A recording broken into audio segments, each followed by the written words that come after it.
Feche os olhos e imagine o Museu do Corpo Humano. Agora abra os olhos e esqueça tudo aquilo que você imaginou até aqui.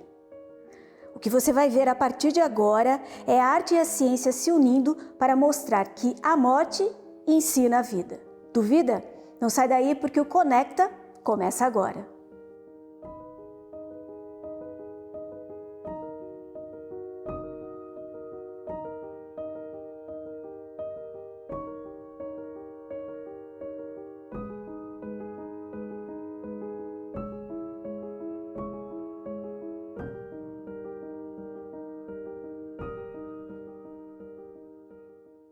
Quando a gente pensa em um museu de corpo humano, imagina algo completamente diferente do que se vê aqui.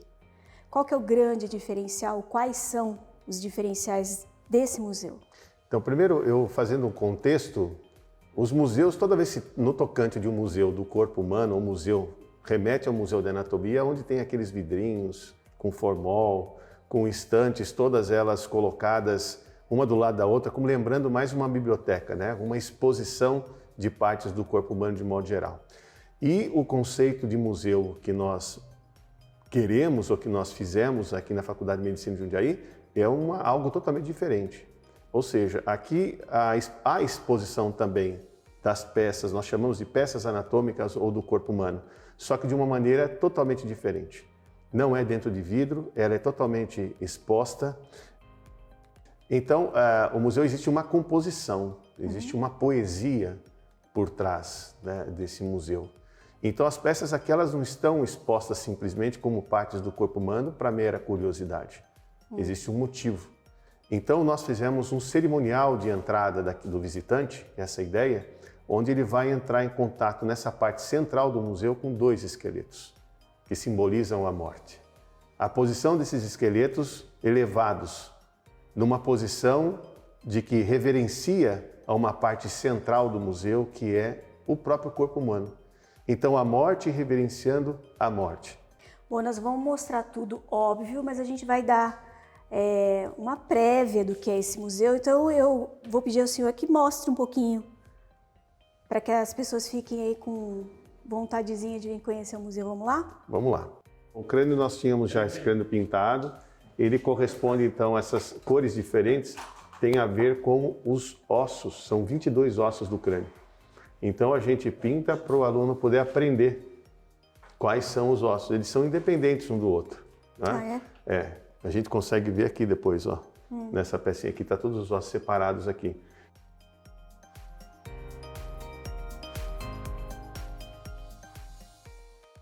Ó, e esse cérebro, que é daquela senhora. E aí que é interessante, a gente sempre deixa ele nesse cantinho, coitado, né? Tá vendo que existe um espaçamento, você viu que é tudo juntinho, aquelas cobrinhas ali, né? E aqui, tá vendo o espaçamento deles aqui, ó? Isso aqui corresponde, ela tinha uma doença chamada de Alzheimer. Então ela teve atrofia cortical, então fica esses espaços todos maiores no cérebro de quem tem Alzheimer. Isso. E esse aqui é uma secção, ou seja, um corte que é feito no cérebro para saber o que tem dentro dele, para o estudante. E aí é feita uma coloração para identificar. Então, cada partezinha dessa aqui, ó, tem uma função específica. Definitivamente a história do vidrinho com o coração dentro aqui é algo foge à realidade. Prova maior é que nós temos aqui um intestino. Sim. Que detalhe a gente pode colocar a mão. Sim. É isso mesmo? Perfeito. Então, a técnica de plastinação, ela permite esse tipo de interação, né? Então, diferente, por exemplo, quando você vai no museu anatômico e você vê nos vidros, você simplesmente observa, tem a curiosidade, às vezes, uma ou outra parte, e aqui não. E aqui a técnica de plastinação, ela permite. Então, não são todas as obras que podem ser tocadas, mas nós deixamos uma bancada só para o visitante entender como que é.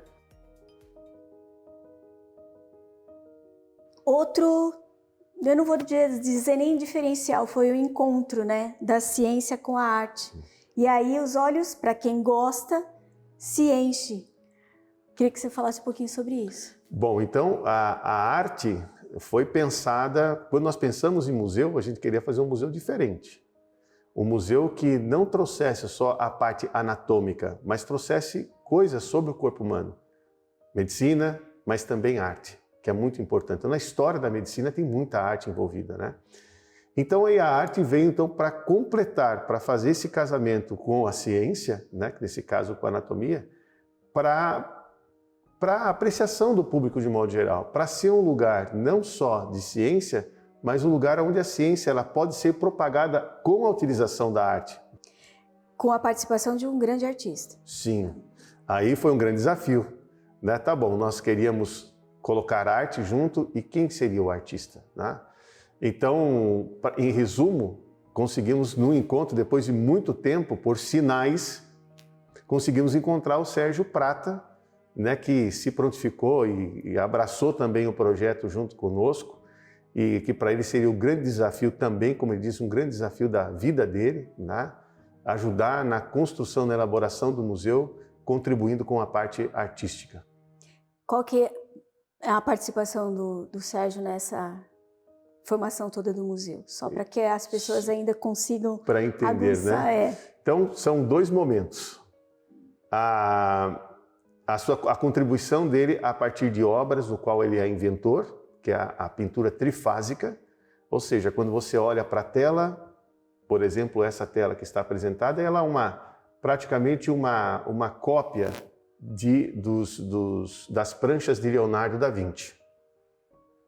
Quando você apaga a luz e acende a luz ultravioleta, outra obra de arte se revela. E quando você apaga todas as luzes, outra obra de arte. Então, por isso que ele chama de pintura trifásica. Então, são 3 obras em uma.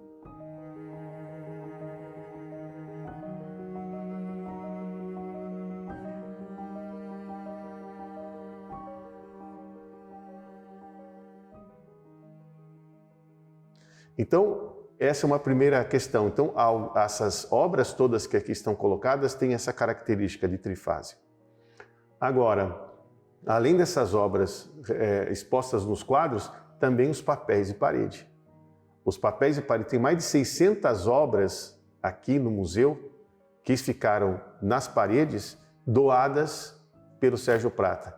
Algumas relacionadas à medicina, outras relacionadas à anatomia humana, outras relacionadas à anatomia relacionando arte. Ou seja, para se poder aperfeiçoar a arte de pintar ou fazer desenhos sobre o corpo humano, o estudo anatômico, que ele deixou totalmente, quase todas essas obras aqui de presente para nós, para a faculdade.